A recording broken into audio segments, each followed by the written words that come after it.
नानात्मज विकार, रोग के सामान्यज तथा नानात्मज भेद। शरीर में अशुभ कार्य करने वाले विकार सामान्यज और नानात्मज होते हैं। इनमें सामान्यज रोग की व्याख्या पहले अष्टोत्तरी अध्याय में की गई है।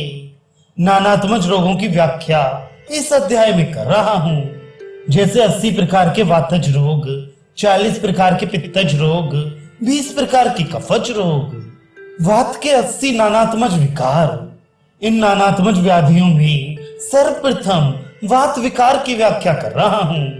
जैसे नख भेद अर्थात नखों का टूटना, विष आदि का, हाथ पैर का फट जाना, पादशूल अर्थात पैर में वेदना का होना, पाद भ्रंश अर्थात अपनी इच्छा के अनुसार पैर का ना पड़ना, पाद सुप्तता पैर का शून्य हो जाना, वात खुडता पैर और जंघा की संधियों में वात जन्य वेदना का होना, गुल्फ गिरह गुल्फ प्रदेश का झड़ जाना, पिंडकोद्वेष्टन पैर की पिंडलियों में ऐंठन सी वेदना का होना, गृद्रसी जानु भेद जानु विश्लेष अर्थात जानु की संधियों का शिथिल हो जाना, उरु स्तंभ उरुसाद अर्थात उरु प्रदेश में अवसाद अर्थात शिथिलता का अनुभव होना, पांगुल्य गुदभ्रंश गुदा प्रदेश में वेदना,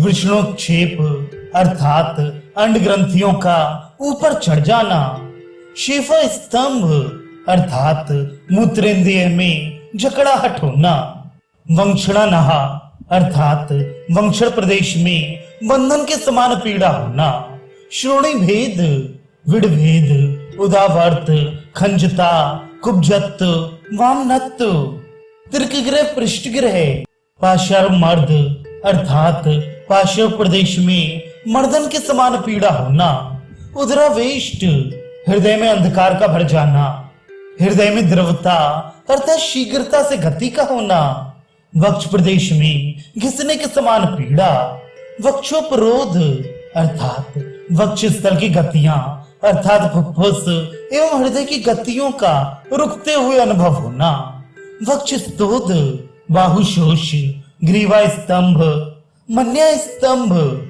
कंठोध्वंस हनुभेद ओष्ठ भेद अक्षि भेद दंत भेद, दंत शैथिल्य अर्थात दांतों का हिलना, मुकत्त अर्थात गूंगापन, वाक संग अर्थात बोली का बंद हो जाना, कषायस्ता मुख का कशैला होना, मुख शोच असज्ञता अर्थात रस का ज्ञान न होना, प्राणनाश गंध का ज्ञान न होना, कर्णमूल अशब्द श्रवण अर्थात शब्द ना होते हुए शब्दों का सुनना, उच्च श्रुति अर्थात ऊंचा सुनना, बहरापन, वर्तम स्तंभ वर्तम संकोच तिमिर नेत्रशूल, अक्षय व्युदास अर्थात नेत्र का टेढ़ा होना, भ्रव्युदास भौं का टेढ़ा होना, शंख भेद ललाट भेद शिराशूल, केश भूमि स्फुटन अर्थात बालों के स्थान का फट जाना, अर्धित एकांग रोग सर्वांग रोग, आक्षेपक दंडक तम भ्रम विपथो जमाई हिचकी, विषाद अति प्रलाप अर्थात बिना प्रयोजन के निरर्थक बोलना, शरीर में रुक्षता, शरीर में परुषता, शरीर का काला हो जाना, शरीर का लाल वर्ण हो जाना, निंद्रा का आना, चित्त स्थिर न रहना। ये 80 प्रकार के वात रोग अगणित वात विकारों में प्रकट होने वाले अर्थात जो व्यक्त रूप से लक्षित होते हैं उनकी व्याख्या की गई है। वायु के रूप तथा कर्म सभी प्रकार के इन 80 प्रकार के वात रोगों में जो यहाँ बताए गए हैं अथवा यहाँ जो रोग नहीं बताए गए हैं उन सभी प्रकार के वात रोगों में वायु का ये आगे कहे जाने वाला अपना लक्षण है जो कभी भी नहीं बदलता है, और इसी प्रकार वायु का कर्म और लक्षण जो आगे बताया जाएगा वह भी कभी नहीं बदलता है। जिन कर्म तथा लक्षणों को देखकर या वायु के कर्म और लक्षणों को कुछ हिस्से में देखकर कुशल वैद्य संदेह रहित होकर कि ये वात का ही विकार है ऐसा निश्चय कर लेते हैं। वो इस प्रकार हैं जैसे रुक्षता, शीतलता, लघुता, विशदता, चंचल स्वभाव, स्वरूप का न होना, ये वायु का अपना स्वरूप होता है। इस प्रकार वायु के कर्म और लक्षण ये जो आगे बताए जाते हैं वह होता है। जब इस प्रकार की वायु शरीर के भिन्न भिन्न भागों में प्रवेश करती है तो प्रवेश करते ही उन प्रदेशों में स्रंस अर्थात अपने स्थान से उन अंगों का थोड़ा हट जाना, भ्रंश उन अंगों का अपने स्थान से दूर हट जाना, व्यास अर्थात उन अंगों का अपने स्थान से अधिक विस्तृत हो जाना, संग अर्थात मलमूत्र को अपने स्थान में रोक देना, भेद चीरने के समान पीड़ा, साध शरीर में अवसाद, हर्ष रोमांच का होना, तर्ष प्यास का लगना, कंप शरीर का कांपना, वर्त मल का गोला बनाना, चाल शरीर में चंचलता ये स्पंदन उत्पन्न करना, तोद सुई चुबाने से पीड़ा होना, व्यथा अंगों को दबाने की तरह पीड़ा, चेष्टा शारीरिक अंगों में तथा मन में चंचलता का होना, तथा खर परुष विशद सुशीर अरुणवाण कषाय रस विरस अर्थात मुख का स्वाधीन होना, मुख शोष शरीर या अंगों में शूल शून्यता संकोच जकड़ाहट लंगड़ापन आदि वायु के कर्म होते हैं। इन लक्षणों से युक्त कोई भी रोग शरीर में उत्पन्न हो तो उसे वात विकार ही माना जाएगा। वात दोष की चिकित्सा विकृत वात की मधुर अम्ल लवण रसों के द्वारा निर्मित तथा स्निग्ध और उष्ण वीर से युक्त स्नेह स्वेद आस्थापन वस्ती अनुवासन वस्ती नस्य कर्म भोजन अव्यंग उपटन परशेक आदि वातनाशक उपायों द्वारा मात्रा और काल का विचार कर चिकित्सा करें। वैद्य समुदाय वातनाशक सभी उपायों में आस्थापन वस्ती और अनुवासन वस्ती प्रधान मानता है। यह आस्थापन वस्ती और अनुवासन वस्ती सर्वप्रथम पक्वाशय में जाकर केवल विकार उत्पन्न करने वाली वायु के मूल को ही काट देती है। इस प्रकार पक्वाशय जो वात का मूल स्थान है वहीं पर वात नष्ट कर दिया जाता है। जो शाखा के समान शरीर के अंग प्रत्यंगों में फैले हुए वात रोग स्वयं शांत हो जाते हैं। जिस प्रकार पेड़ की जड़ को काट देने पर उसके तना डालियां अंकुर फूल फल पत्ती आदि का निश्चित रूप से विनाश हो जाता है, उसी प्रकार यहाँ भी वात का मूल नष्ट हो जाने पर सभी शरीरगत व्याधियां नष्ट हो जाती है। पित्त के 40 नानात्मक विकार। अब इसके बाद 40 पित्त विकारों की व्याख्या कर रहा हूँ। ओष अर्थात संपूर्ण शरीर में स्वेद और बेचैनी के साथ तीव्र दहा। प्लोष शरीर के किसी अंग में अग्नि की ज्वाला से जला दिया गया है ऐसा स्वेद रहित अल्प जलन। दहा संपूर्ण शरीर में जलन। दवधु अर्थात इंद्रियों में जलन। धूमक मुख से धूम निकलते हुए की तरह प्रतीत होना। अम्लक छाती में जलन और वेदना के साथ खट्टी डकार आना। विदहा हाथ पैर और कंधे में अनेक प्रकार की जलन। अंतरदहा अंश प्रदेश में जलन, शरीर में ताप का बढ़ जाना, स्वेद का अधिक निकलना, अंगों से गंध का निकलना। अंगावधरण अर्थात अंगों में फटने की तरह अनुभव होना। शोणित क्लेद अर्थात रक्त में क्लेद अर्थात कालापन दुर्गंध और पतला होना। मांस क्लेद अर्थात मांस का सड़ जाना। त्वग्दहा त्वचाओं में जलन। त्वग्वधरण अर्थात त्वचाओं का फटना। चर्मावधरण अर्थात चमड़े का फट जाना। रक्तकोठ अर्थात रक्तवर्ण का शोथ लिए हुए चकत्ते का होना। रक्त विस्फोट अर्थात रक्तवर्ण का विस्फोट फफोले का होना। रक्तपित्त रक्तमंडल अर्थात रक्तवर्ण के गोलाकार चकत्ते। हरित तत्व अर्थात नख मूत्र आदि का हरा होना। नेत्र नख मूत्र आदि का हल्दी के समान पीला होना।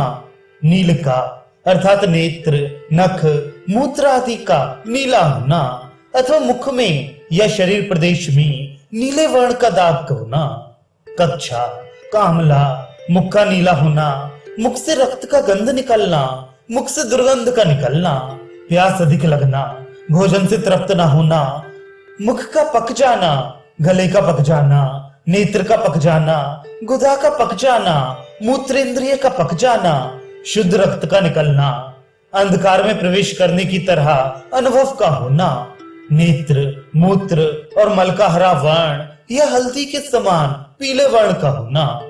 इस प्रकार अनगणित पित्त के विकारों में विशेष रूप से व्यक्त होने वाले 40 पित्त विकारों का यहाँ वर्णन किया गया है।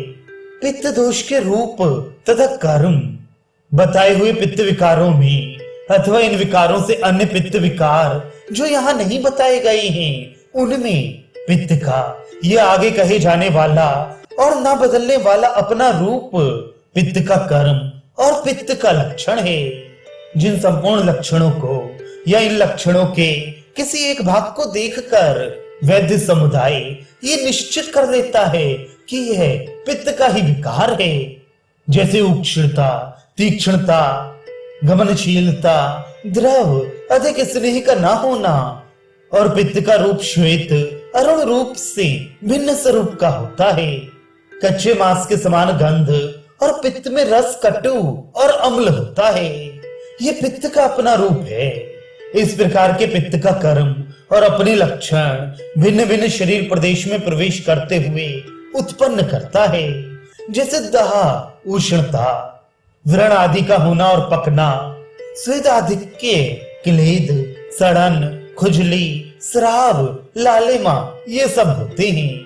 और पित्त का जो गंध, वर्ण, रस होता है उसे शरीर के भिन्न भिन्न अंगावयवों में वह उत्पन्न करता है। यह पित्त का कर्म है।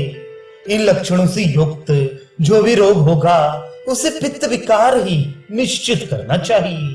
पित्त दोष की चिकित्सा उस पित्तजन्य विकारों की मधुर, तिक्त, कषाय, रस युक्त, शीतल वीर वाले स्नेह, विरेचन, प्रदेह, परिषेक, अभ्यंग, अवगा आदि पित्तनाशक उपायों द्वारा मात्रा और काल का विचार कर चिकित्सा करनी चाहिए।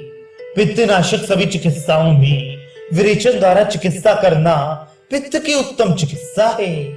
यह विरेचन सर्वप्रथम अमाशय में जाकर केवल विकार को उत्पन्न करने वाला या विकृत मलभूत पित्त का नाश कर देता है।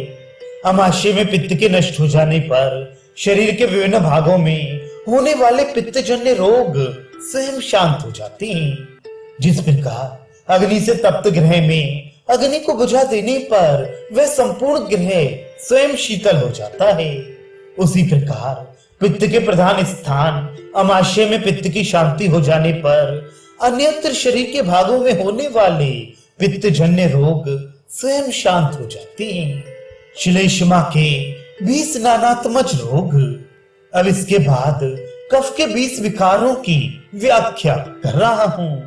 तृप्ति, तंद्रा, नींद का अधरकाना, जड़ता, शरीर में भारीपन, आलस्य, मुख का मीठापन, मुख से पानी गिरना, कफ का निकलना, नेत्र आदि मलों का अधिक निकलना, बल का क्षय या मंद ज्वर या शोथ का होना, अपचन, हृदय पर कफ का लेप, कंठ में कफ का लेप जैसा अनुभव करना, धमनियों का कफ से भारी होना या उसका मोटा हो जाना, गलगंड, अति स्थूलता, मंदाग्नि, उदर्द, शरीर का श्वेत हो जाना या मूत्र, नेत्र और पुरीश का श्वेत होना।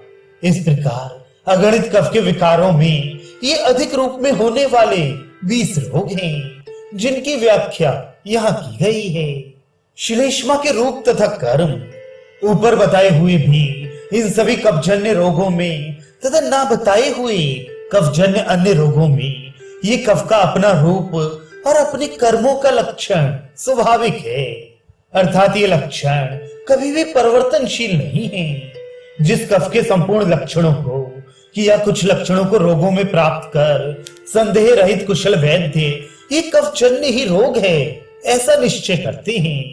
वे ये हैं जैसे स्नेहीपन, शीतपन, श्वेतपन, भारीपन, मीठापन, स्थिरपन, पिछलपन, मरसड़पन, ये कफ का अपना स्वरूप है।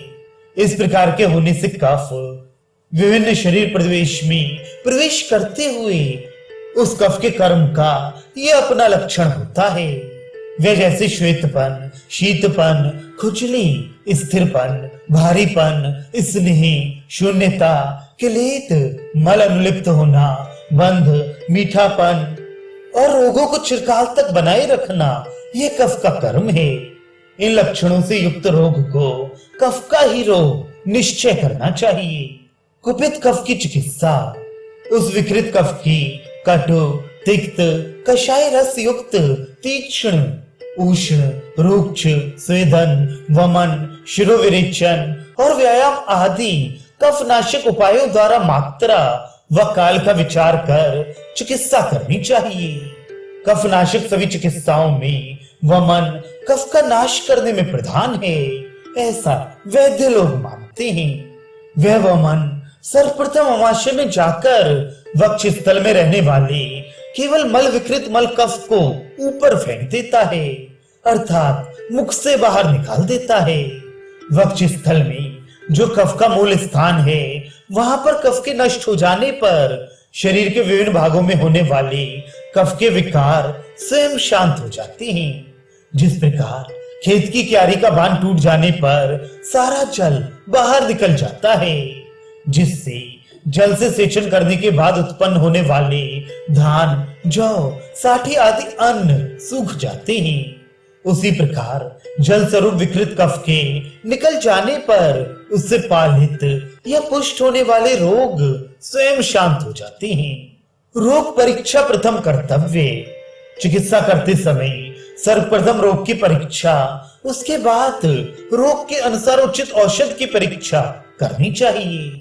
इसके बाद वैद्य के लिए उचित है कि प्रत्येक चिकित्सा कार्य को ज्ञान पूर्वक करे। यदृच्छा सिद्धि, जो वैद्य रोग को न समझकर चिकित्सा कर्म प्रारंभ करता है, यद्यपि वह औषध के विधान के ज्ञान को जानता है, फिर भी उसकी सिद्धि निश्चित रूप से नहीं होती है।